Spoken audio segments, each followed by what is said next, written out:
So once again good evening everyone and welcome to class. यहाँ पे आज topic है vocabulary, note taking, note making and after that वो अगर complete हो गया तो हम कंटिन्यू करेंगे हमारा माइंड मैपिंग। ठीक है, माइंड मैपिंग है, टीचिंग स्ट्रैटेजीज है। ऑलमोस्ट इतना पोर्शन अगर कंप्लीट कर लेते हैं तो आपका बहुत ज़्यादा मतलब 50-60% इंग्लिश पेडागोजी का ओवर हो जाएगा। और जितने भी टॉपिक्स है बहुत ही शॉर्ट टॉपिक्स है, जस्ट लाइक भावल्स क्या है, कॉन्सोनेंट्स क्या है, डिप्थोंग्स क्या है, ये ऑलरेडी सीटेट के लिए अगर पढ़े हो तो उसमें मेंशन था, और नहीं है तो हम लोग कर लेंगे। ठीक है, वन टाइम मैं बुक से ही आपको रीड करवा दूंगी कि क्या पॉइंट्स है क्या नहीं है, अगर नहीं समझ आ रहा है तो। चलो, so vocabulary is the first and foremost important step in language acquisition. अगर लैंग्वेज सीखना है और लैंग्वेज को एक्वायर करना है तो वोकाबुलरी उसका सबसे पहला और इम्पॉर्टेंट स्टेप होता है। ठीक है, in a classroom where the student do not find themselves comfortable with the second language। देखो, second language always difficult होता है because English language couldn't understand by everyone or every student in the classroom sessions। so हमें और एक language का जरूरी पड़ता है। ठीक है, language learning can made interactive और interesting with किसके साथ, with the introduction of appropriate vocabulary exercises. अगर हम लोग उसको ईजी करना चाहते हैं तो हमें क्या चाहिए ना, वोकाबुलरी चाहिए, और उसको ही प्रैक्टिस करना पड़ेगा एप्रोप्रिएट वोकाबुलरी को बार बार। जॉन ड्रिंक वाटर, ये famous linguist says words are bricks on which poetry and literature of the world has been built। यहाँ पे कंफ्यूजिंग करने के लिए एक एग्जाम्पल दिया, जॉन ड्रिंक वाटर। ठीक है, इसके बेसिस पे फेमस लिंग्विस्ट बोलते हैं कि वर्ड्स आर द ब्रिक्स, मतलब वर्ड्स ईटा जैसा है, उसको जोड़ने से एक फाउंडेशन क्रिएट होता है। तो words are the bricks on which poetry and literature of the world has been built. पूरा जो आपका पोइट्री है, लिटरेचर का वर्ल्ड है, वो वहाँ पे ग्रो करता है उसके बेसिस पे। ये एग्जाम्पल दिया गया है, जॉन ड्रिंक वाटर, ये वोकाबुलरी का एग्जाम्पल दिया गया है। उसको फुल स्टॉप करके ये फेमस लिंग्विस्ट से आप कंटिन्यू करेंगे। So English language has reach vocabulary of more than 5 lakh words. समझ लो, इंग्लिश लैंग्वेज में 5 लाख से ज़्यादा वर्ड्स है and it is very flexible language. ये बहुत ही फ्लेक्सिबल लैंग्वेज है विच बोरोड ये number of words from other language. बहुत सारे लैंग्वेज से ये कुछ कुछ वर्ड्स लेके आया है। जस्ट लाइक कुछ वर्ड्स देखो जिसका इंग्लिश में भी अगर नहीं बोलोगे तो भी चलता है, जैसे सच एज बाजार, बंगल, चीता, चटनी, गुरु, जंगल, खाकी, लूट, साड़ी एट्सेट्रा। ठीक है, इन सारे वर्ड से भी इसका वोकाबुलरी बनता है, इंग्लिश का वोकाबुलरी बनता है। तो ऐसे ही ना बहुत सारे लैंग्वेज से उसने क्या किया है, वर्ड्स को कैरी किया है एंड उसको ट्रांसलेट किया है। We can enumerate thousands of English word. ऐसे ही डिफरेंट लैंग्वेजेस से हम लोग काउंट कर सकते हैं कि मेनी मेनी वर्ड्स ऐसे ही क्या हो गए हैं, ऐड हुए हैं इंग्लिश लैंग्वेज में। This is the beauty of this language, यही इसका ब्यूटी है। एंड इसको एडप्ट करना मतलब अदर लैंग्वेज से, उसके लिए भी हेजिटेट नहीं किया जाता, जो है उसको लिया जाता है। अभी ऑब्जेक्टिव्स किसी ने पूछा तो ये ऑब्जेक्टिव्स है, इसमें से आप maximum to maximum 5 to 6 objectives लिखेंगे। जस्ट लाइक अगर हम लोग किसी को वोकाबुलरी सिखाते तो क्या हेल्प मिलेगा। सो स्पेलिंग करेक्शन होगा, प्रोनाउंसिएशन बेटर होगा, अंडरस्टैंडिंग होगा कोई भी वर्ड्स के लिए, and to acquaint student with the meaning and uses of the English word. English word का वो मीनिंग समझ पाएंगे, यूजेस कहाँ पे यूज़ करना वो पता रहेगा। एंड उसके साथ वर्ड्स के डिफरेंट जो पार्ट्स होते हैं, just like words, structure words, homonyms, synonyms, antonyms, acronyms, ये सब पता चलेगा बच्चों को। और क्या पता चलेगा, जो इंग्लिश फ्रेजेस हैं उसका मीनिंग एंड उसका यूजेस क्या है, इडियम्स, प्रोभाव्स, ये पता चलेगा। To enable students to use appropriate words, बच्चों को पता रहेगा कि कौन सा वर्ड कहाँ पे यूज़ करना है, कौन सा फ्रेज कहाँ पे यूज़ करना है, इडियम्स कहाँ पे यूज़ करना है एप्रोप्रिएट प्लेसेस में, जो कि रिटन और ओरल कम्युनिकेशन में यूज़ किया जाता है और हेल्प करता है। To develop the dictionary skill, बच्चों को डिक्शनरी मतलब जो वर्ड्स ढूंढने में हेल्प करता है, उसका मीनिंग ढूंढने में हेल्प करता है। एंड बच्चों में रीडिंग कम्प्रीहेंशन, कोई भी पढ़ाई वो कर रहे हैं और डिटेल करना चाहते हैं तो उसमें हेल्प करता है। To enhance students listening skill, बच्चों का लिसनिंग स्किल को ये बिल्डअप कर रहा है एंड स्पीकिंग राइटिंग स्किल को भी डेवलप कर रहा है। ठीक है, types of vocabulary normally on the basis of listening, speaking, reading, writing, इसके ऊपर ही इसके 4 वेराइटीज़ हैं। वोकाबुलरी को क्लासिफाइड किया गया है डिफरेंट वेज से। जैसे उसका according to common over vocabulary there are 2 types, मतलब जैसे आप लोग यूज़ करते हो ना उस बेसिस पे 2 टाइप के हैं, active vocabulary and passive vocabulary. After that जो उसके यूजेस हैं डिफरेंट स्किल्स के बेसिस पे 4 टाइप्स का वोकाबुलरी और आता है। एंड उसके साथ अगर हम इसको वोकाबुलरी को बहुत वे से यूज़ करना चाहते हैं तो इसको समझना पड़ेगा। तो that's why the first one we can learn और discuss, that is a active vocabulary. Active vocabulary क्या होता है ना, पर्सन को जो आप कमांड देते हो, ठीक है, वो क्या होगा, वो कमांड को फॉलो करेगा। That one active vocabulary is a vocabulary over which A person has complete common mastery और he or she uses it in his और हर स्पीच और राइटिंग। बस इतना लिखेंगे ना हो जाएगा। It is called working vocabulary. Active बोला गया ना, active means working, that one is working vocabulary. तो वर्किंग वोकाबलरी मतलब आप जो यूज़ करते हो बार बार उसको बातों में, कम्युनिकेशन में, डे टू डे लाइफ में, ओरल एंड रिटन कम्युनिकेशन में यूज़ होता है, तो वो उसको बोला गया एक्टिव वोकाबलरी। एक्टिव वोकाबलरी, तो एक्टिव वोकाबलरी एक्चुअल होता है working vocabulary, that means we can use in every communication process and it is consist of the speech or writing or day to day oral or written communication process। तो ये आपका active हो गया। Passive में क्या है ना, passive vocabulary refers to the vocabulary over which a person has no command, उसके ऊपर कोई भी कमांड नहीं है, और he or she never uses it but he or she can draw out meaning out of that. मतलब उसको आप यूज नहीं कर रहे हो बार बार, बट उसका कोई वैल्यू होता है, उसका कोई मीनिंग होता है। पैसिव वोकाबुलरी ऑलवेज लार्जर होता है एक्टिव वोकाबुलरी से, बिकॉज एक्टिव वोकाबुलरी को आप डे टू डे लाइफ में यूज करते हैं, बट पैसिव वोकाबुलरी को आप साइलेंटली रखते हैं, हाइड करके रखते हैं, बस उसका मीनिंग को यूज करते हैं। We know a number of words but we never use them in our speech. बहुत सारे वर्ड्स होते हैं, हम लोग बहुत जानते हैं, बट उसको हम लोग यूज़ नहीं करते अपने स्पीकिंग में या फिर राइटिंग में यूज़ नहीं करते, बट उसका मीनिंग को हमें जानना पसंद है या मीनिंग जान के रखते हैं। फिर देखो स्किल्स के अकॉर्डिंग क्या है, लिसनिंग बोला गया है, लिसनिंग बोला गया है, तो ये person listening vocabulary is all the words he or she can recognise when listening to speech. ठीक है, देखो ऐसे कुछ वर्ड्स हैं जो कि लिसनिंग के टाइम पे आप लोग जैसे ही सुनते हो रिकॉग्नाइज कर लेते हो, अरे ये वर्ड हमने जानते हैं और इसका मीनिंग हमें पता है, तो वैसा। एंड ये क्या कहता है ना, आपको वॉइस देता है, एक टोन देता है कि अप डाउन करना है वॉइस में, या रेज करना है, जोर से बात करना है, क्या करना है, उसके लिए भी ये ऑलवेज यूज़ नहीं होता, बट सुनने से आपको पता रहता है कि कुछ तो करना है हमें। ठीक है, जस्ट लाइक मैं अगर बोलूँ आपको हिंट दूँ कि शट द डोर, तो शट द डोर मैं बोल रही हूँ, बट आप क्या है, बस लिसनर है, तो आपके लिए ये लिसनिंग वोकाबुलरी है एंड इसका मीनिंग आपको पता है, एंड ये कंटेक्स्ट में एक साइज दे रहा है कि आप जाओ एंड ये टास्क को करके आओ।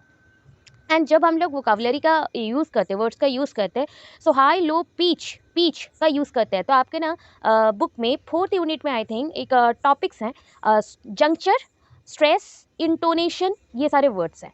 तो ये क्या होता है ना, कौन से वर्ड्स में आप ज़्यादा फोकस करेंगे, कौन से में नहीं करेंगे, उसके ऊपर है। एक वर्ड है, जस्ट लाइक मैं बोलूँगी एस्थेटिक, तो ए से स्टार्ट हो रहा है, फिर भी ए ई प्रेजेंट है, तो उसको हम लोग ए बोला गया, एस्थेटिक। अगर मैं बोलती कि अ है, ए है, तो एस्थेटिक क्यों नहीं बोला, तो वो होता है आपका डिफरेंट टाइप ऑफ प्रोनाउंसिएशन के ऊपर कि कौन से वे से आपको प्रोनाउंस करना है। स्ट्रेस देने के लिए अभी आप बोलोगे न्यूमोनिया, तो पी से स्टार्ट हो रहा है, बट न्यूमोनिया एंड पे ज़्यादा हमने फोकस किया, स्ट्रेस दिया, न्यूमोनिया। ठीक है, पी साइलेंट हो गया, तो ऐसे हम लोग स्ट्रेस चेक करते हैं। इंटोनेशन क्या होता है कि आप जब वर्ड्स प्रोनाउंस करते हो उसके अंदर आपके टोन में चेंजेस आते हैं। सपोज आपको क्वेश्चन पूछना है, तो आप वैसे डू यू नो दिस, सो आपने क्या किया, एक आप जानते हो क्या, ऐसे बोला, जैसे कि आपको लगे भी कि ये कुछ पूछ रहे हैं।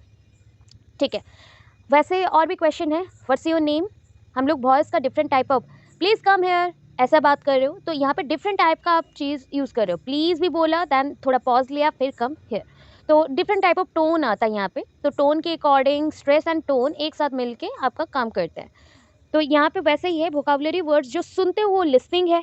अभी देखो स्पीकिंग, जो आप वर्ड्स में यूज़ करते हो, अपने स्पीच में यूज़ करते हो, उसको हम बोलते हैं स्पीकिंग वोकाबुलरी। ठीक है, लिसनिंग के बाद मतलब ये क्या होता है ना, लिसनिंग का ही एक पार्ट है, लिसनिंग का ही एक पार्ट है, जैसे सुनेंगे, लिसन कर रहे हो, तभी तो जाके उसको यूज़ करोगे ना स्पीकिंग में, तो ये लिसनिंग का ही एक पार्ट होता है। रीडिंग वोकाबुलरी क्या है, ये literate persons reading vocabulary is all the words he or she can recognise while reading. जैसे आप कुछ पढ़ रहे हो एंड आप कुछ वर्ड्स को मीनिंग के साथ रिकॉग्नाइज कर पाते हो इजीली, रिमेंबर कर पाते हो इजीली, तो उसको हम बोल देते हैं कि रीडिंग वोकाबुलरी है। क्योंकि हमें सिंपली क्या होता है कि हर एक चीज़ अगर, हर एक वर्ड्स अगर नया होता हमेशा, तो आप पढ़ने में बहुत डिफिकल्टी फेस करते हैं।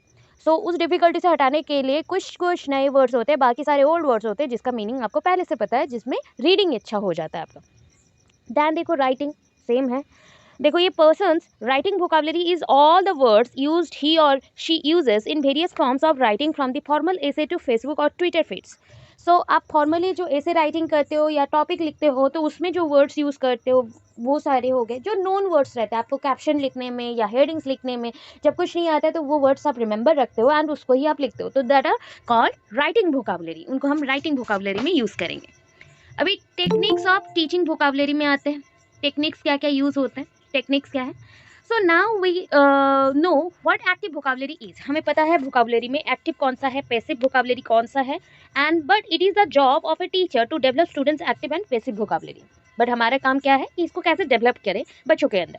Here the teachers need to play their role, यहाँ पे टीचर क्या होगा, फैसिलिटेटर का रोल प्ले करेगा एंड इंग्लिश वोकाबुलरी को वेरियस टेक्निक्स का यूज करके बताएगा। This techniques should be use in the teaching learning process, ये सारा टीचिंग लर्निंग प्रोसेस में यूज होता है। तो जस्ट लाइक पहला पॉइंट मदर टंग एसोसिएशन, ठीक है। मदर टंग एसोसिएशन में क्या है देखो, this is a common and mostly use technique of teaching English vocabulary. English vocabulary में आज के टाइम पे जो यूज होता है वो है मदर टंग एसोसिएशन। तो teacher just say the mother tongue equivalent to English words, ठीक है। So just like books, books का मतलब क्या है, किताब इन उर्दू, उर्दू और हिंदी बोल सकते हो। पुस्तक इन मराठी, पुस्तकम इन तेलुगु। सो ऐसे ही और भी कुछ लिखा गया बट उर्दू में मेंशन है, आप इतना ही एग्जांपल दे, थोड़ा सा लिखिए। ये डायग्राम बस आपको दिखाने के लिए था कि आप ऐसे भी लिख सकते हैं, ठीक है। डिफरेंट मीनिंग प्रेजेंट होगा, एक वर्ड इंग्लिश में लिखा है उसका मीनिंग उसके मदर टंग में गिवन होगा, तो that is called the mother tongue association with the English language और इंग्लिश वर्ड्स। नेक्स्ट क्या है देखो, एक्शन एसोसिएशन। एक्शन मतलब एक्टिविटीज, मतलब मैं आपको बोलूँ work, try to behave yourself, तो बिहेव का मतलब है आपको अच्छे से रहना है। ये चीज़ समझ में आ गया फटाफट, क्योंकि आपके माइंड में ऑलरेडी उसका मीनिंग है, पता है आपको। प्ले, बच्चों को बोला जाता है खेलो, खेलो बोलने से वो समझ जाता है कि खेलना है, खेलने का मतलब क्या है। बच्चों को बोला जाएगा दौड़ो, run, so they start running, ठीक है। वो रन करना स्टार्ट करते हैं विद अ पर्टिकुलर टाइम और पर्टिकुलर एरिया में वो रन करना स्टार्ट करते हैं। Play, run, work, sleep, read, right, इसका मीनिंग आपको ऑलरेडी पता रहता है, ठीक है। अभी देखो यहाँ पे हमने क्या किया, in this technique teacher associates an action to teach any word. कोई वर्ड को समझाने के लिए मीनिंग बच्चों को अगर बताना है तो पिक्चर्स दिखाओगे कि रन, रन मतलब दौड़ना, अभी दौड़ के दिखा दिया। फिर आप बोलोगे वर्क, वर्क मतलब चलना, तो चल के दिखा दिया। ये सारे पॉइंट्स हैं ऐसे। अभी देखो पिक्चर और फोटो और पोस्टर एसोसिएशन। जैसे मैं वर्ड्स यूज करूंगी मेल बॉक्स, तो मेल बॉक्स मतलब कैसे होगा, जहाँ पे मेल हम लोग रखते हैं, या फिर लेटर बॉक्स भी बोल सकते हो, या फिर लैंप, लैंप मतलब जो लाइट देता है। तो आपको पता है कि एक ऐसा ऑब्जेक्ट जो कि कुछ करता है तो लाइट जलाता है, या फिर डिफरेंट टाइप ऑफ ऑब्जेक्ट जो है उसके वर्ड्स के साथ आप एसोसिएट कर सकते हो उसके मीनिंग्स को, ठीक है। So here the teacher can show picture, photo, poster to elicit the meaning of any word. कोई भी वर्ड का मतलब अगर बताना है तो उसके साथ उसका पिक्चर टीचर बता सकता है। For example teacher shows a picture of lamp as ask the student mother equivalent of the word lamp. Mother equivalent मतलब मदर टंग, ठीक है। मदर इक्विवेलेंट मतलब मदर टंग, मतलब उसके साथ रिलेटेड। ये पिक्चर दिखाया एंड इसका बोला कि इसका मतलब क्या है बताओ, अपने लैंग्वेज में बताओ, तो मीन पूछ रहा है कि आपके लैंग्वेज में क्या बोलते हैं, एंड उसके बाद पिक्चर में जो इंग्लिश वर्ड है उसको हम बताएंगे, ठीक है। मटेरियल एसोसिएशन मतलब डिफरेंट मटेरियल्स के नाम बताए जाएंगे, जैसे एन एप्पल, ब्रेड, ये बनाना, ये हमबर्गर, ब्रोकली, तो कैबेज, ये डिफरेंट थिंग्स है। मिल्क, तो जितना आपको चेयर, बोर्ड, एट्सेट्रा, तो वो सारे वर्ड्स टीचर यूज करेंगे, उसके साथ पिक्चर भी रियल मटेरियल्स को दिखा के बच्चों को आइडिया देंगे कि ये वर्ड का मतलब ये है, इससे याद रखोगे, ठीक है। वर्ड एसोसिएशन अभी देखो, होमोनिम्स, सिनोनिम्स, एंटोनिम्स जो होता है ना, अभी देखो क्या क्या है।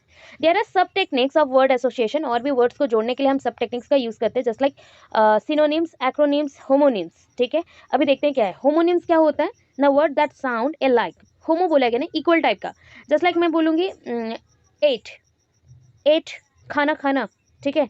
एक हो गया 8 मतलब खाना, मतलब मैं खा चुकी हूँ, और एक का मतलब हो गया नंबर 8। प्रोनाउंसिएशन सेम है, pronunciation is same. May be में जो बी यूज़ करते हैं और हनी बी का जो बी यूज़ करते हैं दोनों सेम है। आप बोलते हो शेल, जो हमारे बॉडी में सेल है सेल, और एक है सेल जो आप बाय शेल करते हो वो वाला। अभी इसका और एक भी आ जाए सॉरी शेल, तो इसका थोड़ा सा प्रोनाउंसिएशन अलग आ जाता है, शेल बोलता है बट ये सेल होता है, तो इसके अकॉर्डिंग चेंजेस आए। फ्लोर, फ्लोर, तो ये फ्लावर के अकॉर्डिंग हो गया। नाइट, नाइट, देखो के से अगर स्टार्ट होता है नाइट तो वो अलग है, NIGST से अलग आता है, तो सी, ठीक है। कुछ एग्जाम्पल, 2-3 एग्जाम्पल देना है बस। ये होमोनिम्स है। सिनोनिम्स में क्या आता है, the words that have similar meaning. Synonyms में सिमिलर मीनिंग वाला, आपको नहीं बोलते हैं जैसे प्रति शब्द लिखो, ठीक है, समानार्थक शब्द लिखो, समानार्थक बोला जाता है ना, तो दैट इज अ सिनोनिम्स, कि एक ही वर्ड का जो सेम मीनिंग वाले वर्ड्स लिखो, उसी वर्ड का जो सेम मीनिंग वाला है वर्ड्स मिल जाता है उसको लिखो। जैसे हमने बोला एवव, एवव मतलब ओवर भी बोल सकते हो। Below, below, under. Cry, cry को और भी वर्ड से विप करना, रोना आता है तो विपिंग करते हो। फिक्स मतलब repair, hand sorry hard, difficult भी बोलते हैं। Home, house, late, study, road, street, small, little, ये सारे सेम सेम टाइप के आ जाते हैं, ठीक है। वैसे और भी हैं देखो antonyms, antonyms are the opposite words, ये ऑपोजिट मीनिंग में आता है। As late, awake, bad, good, close, open, false, true, happy, sad, left, right, more, less, over, under, sour and sweet. तो कुछ कुछ देना है, दो दो एग्जाम्पल्स दे देना, खत्म हो जाएगा, ठीक है। डेफिनेशन एसोसिएशन क्या होता है? डेफिनेशन मतलब ना ऐसा कुछ वर्क जिसका आप प्रॉपर एक पर्सन के साथ लिंक्ड हो, जिसको समझाना चाहते हो कि ये आपका प्रोफेशन बन सकता है, उनको दिखा के आप पूरा डेफिनेशन दे सकते हो कि हाँ इससे रिलेटेड ही ये वर्क, ठीक है। तो ये चीज़ है। जस्ट लाइक डॉक्टर, डॉक्टर क्या करता है? चेक करता है बच्चों को, मेडिसिन देता है, ट्रीटमेंट करता है। पोस्टमैन क्या करता है? नहीं, ये पूरा डेफिनेशन बोल रही हूँ। पोस्टमैन आपके लेटर को लेके एक जगह से दूसरी जगह तक पहुंचाता है, पोस्ट ऑफिस से लेके आपके घर घर तक पहुंचाता है। पायलट क्या करेगा? आपका हेलीकॉप्टर चलाएगा या फिर जो भी आपके सीप वगैरह हैं वो सब चलाएगा, मतलब जो एयर शिप्स हैं, एयरक्राफ्ट है। अभी वेटर सर्विंग करेगा खाना, हेयर ड्रेसर कटिंग करेगा, बाल काटेगा, स्टाइलिंग करेगा। प्लम्बर, आप जानते हो प्लम्बर क्या करता है, पुलिसमैन भी जानते हो, फायरमैन, नर्स। तो कुछ एग्जाम्पल वैसे दे देना है, उसके साथ आपको डेफिनेशन पता चल जाएगा। Use of dictionary, use of dictionary कल ही हम लोग करते हैं, online offline, picture dictionary, bilingual dictionary, trilingual dictionary.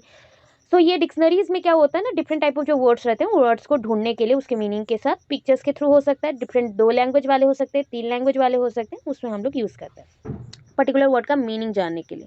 तो ऐसा हो गया।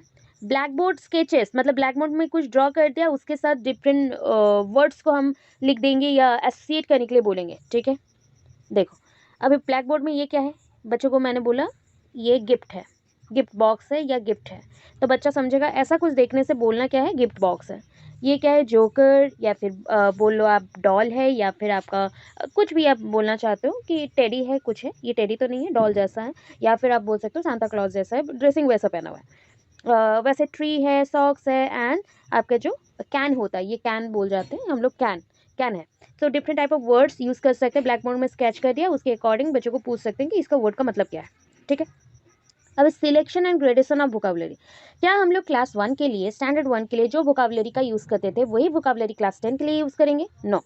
तो उसके लिए सिलेक्ट करना पड़ता है, ग्रेडेशन करना पड़ता है कि कौन से टाइम पे कितना वोकाबुलरी बच्चों को समझाना है, इसलिए आपकी डिफरेंट ग्रामर बुक्स आते हैं, ठीक है। So there are certain principle of selecting and grading vocabulary, let's see what are these principle of selecting and grading vocabulary. कौन से प्रिंसिपल्स हैं? Frequency, frequency, the words which are most frequently used in speech and writing are the best words for the peoples to acquire first, ठीक है। Vocabulary क्या होता है? जैसे मुझे खाना खाना है, तो खाना तो ऑलवेज खाना है, सोना है, स्कूल जाना है, तो ये सारे वर्ड्स ना सिंपल है एंड बार बार यूज़ होते हैं, रिपीटेडली यूज़ होते हैं, सो दैट बच्चों को पहले वो सारे वर्ड सिखाना। स्ट्रक्चरल वर्ड जो कि लिंकिंग करे कोई कंटेंट के साथ, कोर्स के साथ लिंकिंग हो, या फिर टीचर अगर पढ़ाए तो पकड़ सके, वैसे वर्ड्स।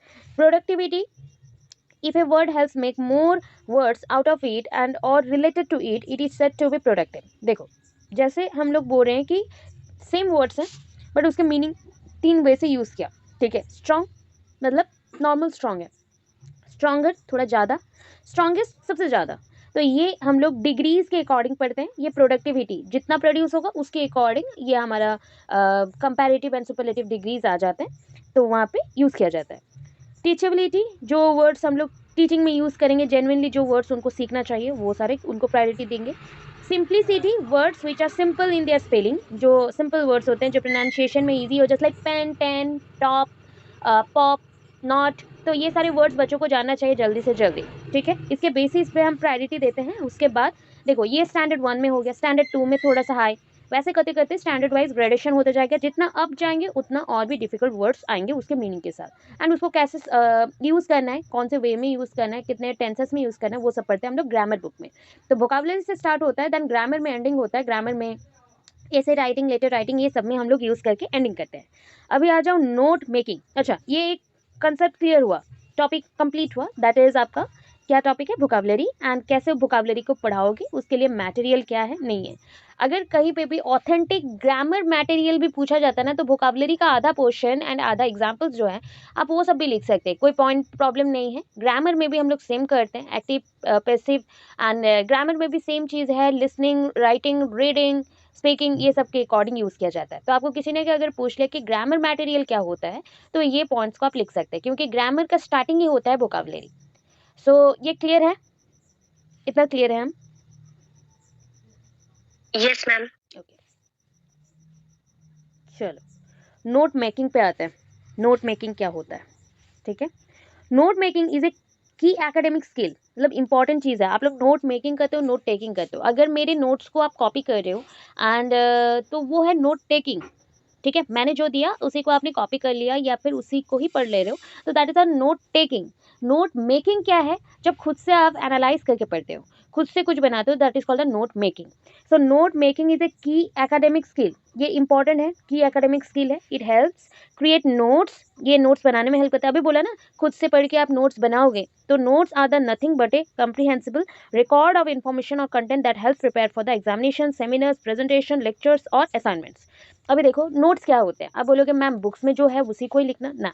बुक्स को पढ़ के, बुक्स के वर्ड्स को अपने अकॉर्डिंग, अपनी यूजेबिलिटी के अकॉर्डिंग, अपने अंडरस्टैंडिंग लेवल्स के अकॉर्डिंग जो हम लिखते हैं, एंड उसको पढ़ने से मार्क्स भी अच्छे आते हैं एंड लिखने का स्टाइल एक पता चलता है, तो उसको हम बोलते हैं note making. Okay, note making involve reading various types of written material. अभी बोला था नोट मेकिंग के लिए पहले बुक्स पढ़ने पड़ते हैं एंड उसके बाद आपको नोट्स बनाना पड़ता है। The main purpose of note taking is to record writers important ideas. पता है, आप जब नोट्स बनाते हो तो वहाँ पे सबसे पहले क्या करते हो, सबका नोट्स अलग अलग होता है जब अपने से बनाते हो, क्योंकि आप अपने अंडरस्टैंडिंग लेवल पे आइडियाज दे रहे हो, ठीक है। तो यहाँ पे क्या कर रहे हो, रिकॉर्ड ना, हम एक कॉपी में रिकॉर्ड कर रहे हैं राइटर्स के इंपॉर्टेंट आइडियाज को to prepare examination, for examination, interviews, lectures and other things, ठीक है।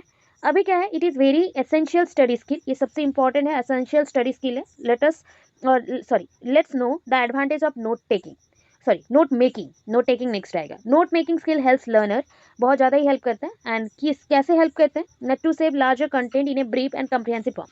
बहुत ही लार्जर कंसेप्ट है। कभी कभी होता है ना, बहुत बड़ा बड़ा पेपर आ जाता है जहाँ पे एक एक क्वेश्चन का आंसर 15 पेज, 20 पेज, 30 पेज हो सकते हैं, तो उसको आप शॉर्टकट मैनर पे आपके अकॉर्डिंग अरेंज करके फ्लो चार्ट और any type of short format में भी लिख सकते हैं। तो दैट इज यूजफुल, आपके लिए बहुत ज़्यादा यूजफुल होता है। इसमें आइडियाज़ आप सिस्टमैटिक लिखते हो, to organize the ideas in a systematic and logical order, to provide quick overlook of the content before one goes to face the examination or deliver a lecture on the given topic। जो भी topic पे किसी को पढ़ाना हो, बताना हो, examination में फेस करना हो, तो उस टॉपिक को क्विकली ओवरलुक करने के लिए हम लोग क्या बनाते हैं, नोट मेकिंग करते हैं। और ऑलवेज याद रखना, नोट मेकिंग जब आप नोट्स बनाते हो ना, एक्चुअली आपके लिए मुझे नोट्स बहुत डिटेल बनाना पड़ता है, ठीक है। अदरवाइज अगर हम लोग नोट्स बनाना स्टार्ट करें एक्चुअल हमारे लेवल के अंडरस्टैंडिंग के अकॉर्डिंग, तो वो फ्लो चार्ट्स में ही आएगा, माइंड मैप्स में ही आएगा। वो प्रॉपर नोट्स होता है जो शॉर्टकट हम लोग लिखते जाते हैं, शॉर्टकट्स में होता है, ठीक है। To have an essence of thoughts and presented in the content, तो हमारा जो पॉइंट ऑफ व्यू है, हमारा जो थिंकिंग प्रोसेस है, उसका जो पॉइंट्स हम लोग डालना चाहते हैं वो हम लोग डाल सकते हैं कंटेंट में। एक कंटेंट को हम रिवाइज कर सकते हैं, फैसिलिटेट कर सकते हैं, ईजी रिकैप्चुलेशन, रिकैप, पूरे चीज़ों को जितना पढ़ा है उसको क्विकली रिवाइज करने के लिए हेल्प हो सकता है। Reconstruct the content in the different modes of presentation, आप चाहो तो उसी को ही लेंथी करके लिख सकते हो, फिर शॉर्ट करके लिख सकते हो, ये डिपेंड करता है आपके ऊपर। And different type of skills जैसे लाइक कंप्रीहेंशन स्किल, मतलब डिटेल बोलना, एनालिसिस, सिंथेसिस, प्रेजेंटेशन, ये सारे स्किल्स आपके डेवलप होंगे, ठीक है। वेज और टाइप्स ऑफ मेकिंग नोट्स, कितने टाइप्स के हम लोग नोट्स बनाते हैं, डिफरेंट टाइप्स हैं, बहुत सारे डिफरेंट टाइप्स है। ये लर्नर्स के ऊपर डिपेंड करता है एंड उसके मेमोराइजिंग जो हैबिट्स है उसके ऊपर डिपेंड करता है। अब मैं अभी बोल रही थी ना, आपको जो चाहिए रिमेंबर बेटर वे से करने के लिए हमें क्या चाहिए, mind map, mind map of A concept. मतलब क्या होता है ना, जब हम लोग लेंथी कर देते हैं एक नोट्स बनाने में, 8 पेज 9 पेज बना देते हैं, तो वो प्रैक्टिस है। जैसे कि हम लोग कौन सा पॉइंट भूल ना जाए, क्या लिखना है भूल ना जाए, तो वो हमारे माइंड में जो चलता है उस टाइम पे हम लोग प्रेजेंट कर देते हैं अपनी कॉपी में। सो वो चीज़ आपका हो गया कि पूरा लेंथी नोट्स है, बट एक्चुअल में अगर किसी चीज़ को जल्दी से क्विकली रिवाइज करना है तो we need mind maps.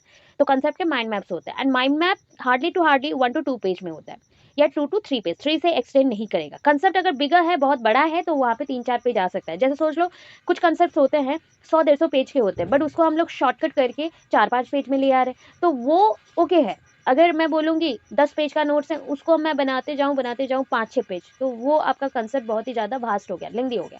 Mind maps में ऑलवेज क्या होता है, जस्ट ट्रिक यूज़ किया जाता है एंड शॉर्ट बिट्स यूज़ किए जाते हैं, वर्ड्स यूज़ किया जाता है। जैसे कि आपको मैं हमेशा आपको डायग्रामेटिक प्रेजेंटेशन के लिए बात बोलती हूँ, वो सारे पॉइंट्स में आएगा, ठीक है।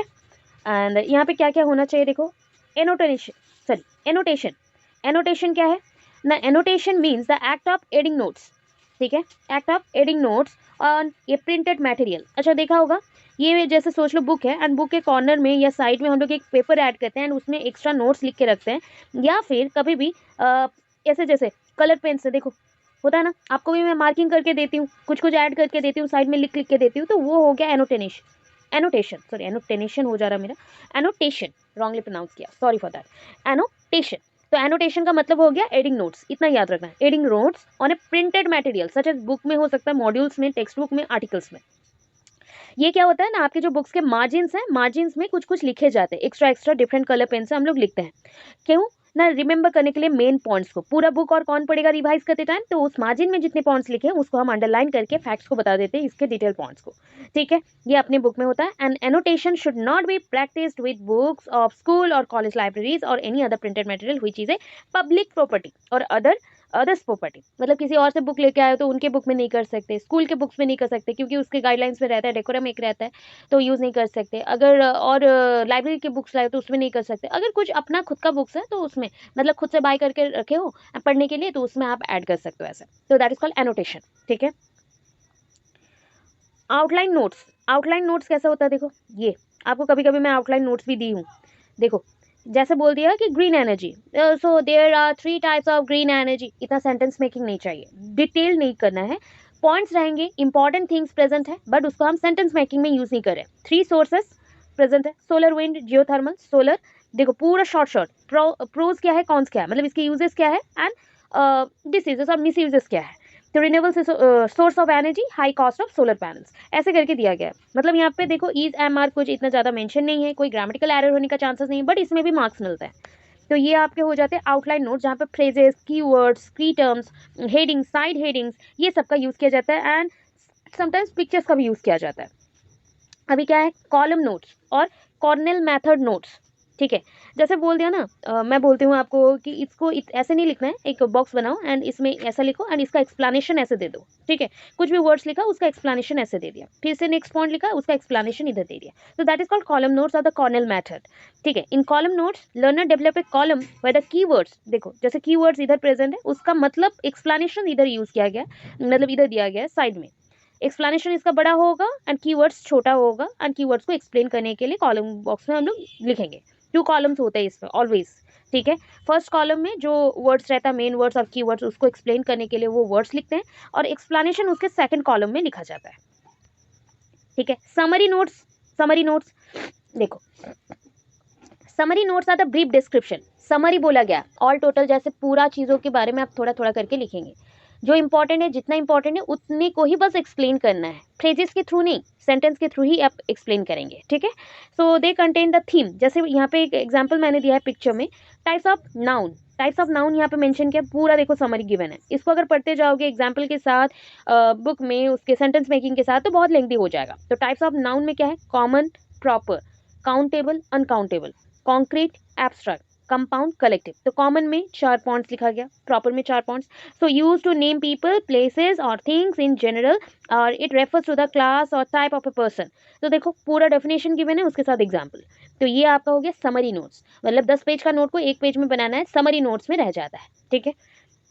अभी देखो process of note making, actual में क्या करते हो नोट मेकिंग में, पहला हम लोग क्या करते हैं ना, पूरे जो टेक्स्ट है, कंटेंट है, उसको पढ़ लेते हैं। तो रीड द होल टेक्स्ट और कंटेंट एटलीस्ट ट्वाइस, 2 बार पढ़ लेना है, ताकि हमें पता चले कि कहाँ पे कौन सा पॉइंट है, इंट्रोडक्शन कौन सा दे सकते हैं, कंक्लूजन कौन सा, एंड मेन बॉडी कौन सा होगा। डिसाइड द टाइटल, हम लोग टाइटल चूज करेंगे या क्वेश्चन चूज करेंगे। After that reduce the text into an outline, पहले तो छोटे छोटे पॉइंट्स करके आउटलाइन में हम लोग लिख लेंगे कि इसका पॉइंट इतने सारे आ रहे हैं, ठीक है। Structure the whole text by dividing into main and sub points, अभी क्या करना है, हेडिंग्स अलग, उसके एक्सप्लेनेशन इधर, फिर हेडिंग अलग, एक्सप्लेनेशन इधर, ऐसे करना है। Then prepare note in such a manner that it should be give scope for writer or reader to construct the original passage, ठीक है। ऐसा लिखना है आपको, नोट्स बनाने हैं जिससे कोई भी पर्सन अगर पढ़ता है, राइटर पढ़ता है, और जो भी आपके लर्नर्स होंगे वो रीडर है, पढ़ता है, तो उसको ईजी हो, पूरे पैसेज की इंफॉर्मेशन को एक ही पेज में, 2 पेज में, 3 पेज में ला सके, ठीक है। Maintain the logical sequence of ideas, जो आइडियाज गिवन द टेक्स्ट में वैसे ही आइडियाज को उसी सीक्वेंस में लिखना। नेक्स्ट क्या है, कैरेक्टरिस्टिक्स में क्या है, लास्ट देखो, include necessary and important topic points, topic के इंपॉर्टेंट पॉइंट्स और नेसेसरी पॉइंट्स ही ये यूज़ करता है। इग्नोर इरेलेवेंट इन्फॉर्मेशन, जो एक्स्ट्रा इन्फॉर्मेशन है या फिर इरेलेवेंट, मतलब यूज़ में नहीं आता है, जो ऐसे ही गिवन है, तो उसको हम यूज़ नहीं करेंगे। समराइज द कंटेंट ब्रीफली, जो पॉइंट्स इंपॉर्टेंट है उसके एक्सप्लेनेशन देना ब्रीफली। समराइज करना, use of short form, symbols, mind map, flow chart, provide the gist, gist मतलब समरी होता है एंटायर कंटेंट का, help recapitulate the entire content whenever needed. जैसे ही आपको पूरा कंटेंट लिख लो तो आपको जब जरूरत पड़े तो आप पूरा कंटेंट को पढ़ सकते हो, रिकैप्चुलेट कर सकते हो इस माइंड मैप और नोट से, नोट मेकिंग से। Help the reader quickly understand the content, पूरे कंटेंट को समझने के लिए हेल्प करेगा रीडर्स को। And leave spaces for additional changes, ऐसे ही लिखने के बाद हाफ पेज या एक पेज छोड़ देना चाहिए ताकि अगर फ्यूचर में कुछ ऐड करना रहा उस कंसेप्ट के रिलेटेड तो हम उसको चेंज कर सकते हैं और ऐड कर सकते हो, स्पेस रहना चाहिए। ठीक है, नोट मेकिंग समझ आया? ये सुनो। Yes ma'am. हाँ बोलो। मैम जो एग्जांपल्स है उसको भी मेंशन करेंगे? एग्जाम्पल्स थोड़ा थोड़ा मेंशन करेंगे, ज़्यादा नहीं, दो दो पॉइंट में मेंशन कर देना, ठीक है? Okay ma'am. देखो बुक्स में इतना ज़्यादा एग्जाम्पल्स गिवन नहीं है, बट कुछ कुछ एग्जाम्पल्स दे दो तो बेस्ट रहेगा, ठीक है? आपको हार्डली कितना पेज लिखना है, अगर शॉर्ट क्वेश्चन आता है तो 2 पेज ही लिखना है, तो 2 पेज में एक एक एग्जाम्पल दे दो, छोटा छोटा एग्जाम्पल दे दो तो हो जाएगा। जैसे कि यहाँ पे एग्जाम्पल्स क्या गिवन थे, ऐसा है ना। सो टाइप्स ऑफ नाउन, इसको एक्सप्लेन ही करना है, इसका पिक्चर आपको अभी समझाने के लिए दिया है ज़्यादा से ज़्यादा। अगर सपोज आ गया कि उसके अंदर नोट मेकिंग एक लॉन्ग क्वेश्चन में आता तो आपके माइंड में रहना चाहिए कि इतना पढ़ा था, क्योंकि और तो ज़्यादा दिन है नहीं, और मैक्सिमम टू मैक्सिमम आप 15 दिनों के अंदर चले जाओगे, 15-16 दिनों के अंदर, तो उसमें माइंड में रहेगा थोड़ा बहुत। अगर नहीं भी पढ़ के जाते हो तो थोड़ा कुछ लिख सकते हैं, ठीक है? तो इसलिए पिक्चर्स आपको गिवन है कि आपको समझ आए एक्चुअल में क्या होता है कॉलम नोट्स, क्या होता है समरी नोट्स, ये याद रहना चाहिए। एग्जाम्पल्स कम देना है, एग्जाम्पल्स ज़्यादा नहीं देना है, हर एक चीज़ का एग्जाम्पल्स नहीं देना है, थोड़ा थोड़ा करके देना है। चलो नोट टेकिंग में आ जाए। नोट टेकिंग बोला गया है, ठीक है? लेक्चर्स सुने हो कभी? हाँ, मैं ज़्यादातर लेक्चर्स देती नहीं हूँ, मैं एक्सप्लेनेशन मोड पे चलती हूँ, बहुत ज़्यादा एक्सप्लेन करती हूँ, पॉइंट्स को एक्सप्लेनेशन वे के अकॉर्डिंग यूज़ करती हूँ, सो दैट आपको नोट्स भी बना देती हूँ, लिख के दे देती हूँ। बट नोट्स टेकिंग जब होता है ना, एक्चुअली में जो कॉलेज में या स्कूल्स में या कोई पर्सन डिक्टेट कर रहा है एंड आप क्या कर रहे हो ना, फटाफट लिखते हो, फास्टर वे से लिखते हो, that is called note taking, ठीक है? So in the previous topic note making we have seen how to make notes while reading, कैसे पढ़ते समय हमें नोट बनाने चाहिए और बनाते हैं हम। अनदर इम्पॉर्टेंट स्टडी स्किल, ये सारे स्टडी स्किल है पढ़ने के लिए जो यूज़ होता है, ठीक है? स्टडी स्किल्स है, that is a note taking. Note taking, तो note taking involves listening carefully to a lecture और स्पीच, ठीक है? मैं आपको कुछ बोल रही हूँ, आप सुन रहे हैं, एंड उसी टाइम पे अगर आप कुछ लिखना स्टार्ट कर रहे हो, मेरे पॉइंट्स को लिख रहे हो या फिर कॉपी कर रहे हो, तो that is called note taking. Note taking and note making दोनों में ही क्या आते हैं ना, लिसनिंग। एंड लिसनिंग के बाद मतलब involve that note taking involve, note making में क्या होता है ना, खुद से रीड करना पड़ता है, सुनना कम है पढ़ना ज़्यादा है। बट नोट टेकिंग में क्या है, सुनना ज़्यादा है, ठीक है?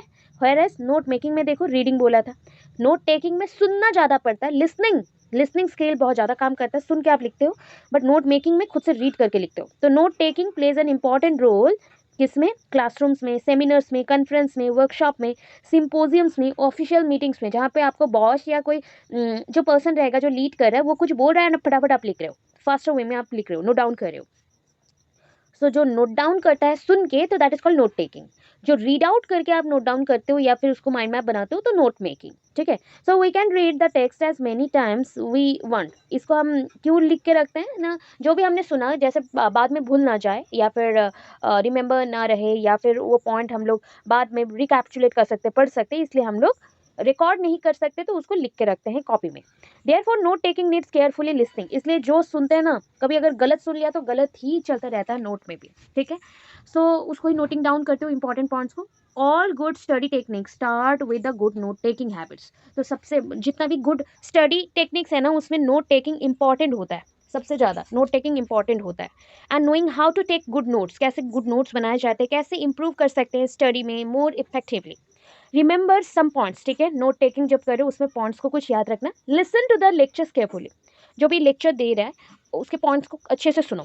Listen carefully the introduce the lecture, introduction of the lecture, कैसे हमने जैसे स्टार्ट किया, ठीक है? उसी स्टार्टिंग से ही आपको सुनना पड़ेगा, बिकॉज उसी से ही अच्छे मार्क्स मिलते हैं, स्टार्टिंग सबका अच्छा होना चाहिए।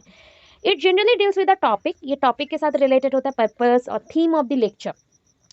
फिर क्या है देखो, jot down the main points, jot down मतलब होता है यहाँ पे कट डाउन नहीं है, जॉट डाउन है। जॉट डाउन का मतलब होता है कलेक्ट करके मेन पॉइंट्स को लिख के रखना है, that is called jot down main points while listening.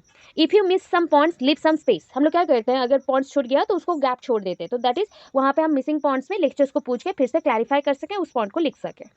और फ्रेंड से लिख सके, ठीक है। Generally the lecture summarize the lecture और conclude the lecture at the end. Generally जो भी लेक्चरर्स होते हैं वो लास्ट में ही अपना कंक्लूजन देंगे या फिर समराइज करेंगे पूरे पॉइंट्स को। Compare your notes with the summary और कंक्लूजन ऑफ द लेक्चर। तो लेक्चर जब समरी देते हैं लास्ट में वन टाइम फिर से रिपीट करते हैं शॉर्टकट मैनर पे, उस टाइम पे कंपेयर कर लो आपने क्या लिखा और उन्होंने क्या बोला, तो कंपैरिजन कर लेना है। Make use of flow charts. हम इसमें और ज़्यादा क्या कर सकते हैं ना, फ्लो चार्ट्स का यूज़ होगा डायग्राम टेबल्स टेकिंग नोट्स में। Ask questions to clarify your doubts and share your concern. अगर पॉइंट्स लिख के रखोगे, किसी पॉइंट्स पे अगर डाउट होता है तो उस पॉइंट्स में कुछ क्वेश्चंस आया, ट्रबल्स हो रहे हैं, डाउट्स हो रहे हैं, तो आप पूछ सकते हैं। Listen and note down the answer given by the lecturer on the different question. तो डिफरेंट क्वेश्चंस में जो भी आंसर्स दे रहे हैं उसको भी नोट डाउन करके रखना एंड फॉर फ्यूचर यूज और पर्सनल यूज के लिए। सेलेक्ट द हैंडआउट्स और PowerPoint presentation of the lecture if they are available. जैसे मैं आपको क्या करती हूँ, सारे टॉपिक्स के पीडीएफ सेंड कर देती हूँ। मैं चाहती तो आपको पीडीएफ सेंड ना करके सिर्फ पढ़ा देती वीडियो में दिखा के, एंड इतना में इनफ हो जाता। अगर अवेलेबल रहता है इन्फॉर्मेशन वो शेयर कर देना चाहिए और बच्चों को मांग लेना चाहिए। कलेक्ट द हैंडआउट्स बोला गया ना, जो भी हैंड रिटन होंगे या पैम्पलेट टाइप का होगा या फिर शॉर्टकट मैनर पे होगा चार्ट्स वगैरह, तो वो सब कलेक्ट कर लेना चाहिए इफ अवेलेबल है। पावर पॉइंट में भी होने से चलेगा। राइट नोट्स इन लेजिबल हैंड राइटिंग, मतलब जो समझ सको इतने हैंड राइटिंग में लिखना चाहिए, इस हैंड राइटिंग में लिखना चाहिए। Though the types of ways of note taking and note making are the same. समझ आया, जो टाइप्स है वो सेम ही रहेगा। तो आपको ऊपर फिर देख लेना है कि नोट मेकिंग में कितने टाइप्स का था, वो नोट टेकिंग में भी हो जाएगा, सेम है। समझ आया, नोट मेकिंग में एंड नोट टेकिंग में जो टाइप्स है दोनों के लिए सेम है। समझ आया। So next topic is teaching of grammar. ठीक है, ये सीटेड होस्टेड सब में काम आएगा, जो अभी पढ़ रहे हो ना पेडागोजी, सब में काम आएगा। ठीक है, इसके इन्फॉर्मेशन ऐसे रहते हैं, अगर पूछ लिया जाए तो काम आ जाएगा। ठीक है, सो टीचिंग ग्रामर क्या होता है? Grammar is behind the logic of a language. जो हर लैंग्वेज का आप यूज़ कर रहे हैं या फिर मैं जो अभी इतना सारा बात कर रही हूँ, I am talking about note taking, note making और dictionaries, what is bibliography, encyclopedia, इतना कुछ हमने पढ़ा। तो ये जो वर्ड्स यूज़ हो रहे हैं, तो उसके पीछे जो सेंटेंस मेकिंग करने के लिए जो ग्रामर्स का यूज़ करते हो, उसके बारे में हम लोग कर रहे हैं भाई। ठीक है, ग्रामर बहुत ही ऑथेंटिक होता है एंड यूजफुलनेस इसका बहुत ज़्यादा है। It provides insight into the structure of language. मतलब एक लैंग्वेज को जैसे आप अपने बॉडी को स्ट्रक्चर प्रोवाइड करते हो ना, वैसे ही सोच लो आपका बॉडी एक लैंग्वेज है, उसको सजाना वर्ड्स के साथ, उसका एक मैं बोलूँगी जस्ट लाइक हम लोग बोलते हैं ना, आर यू ईटिंग समथिंग।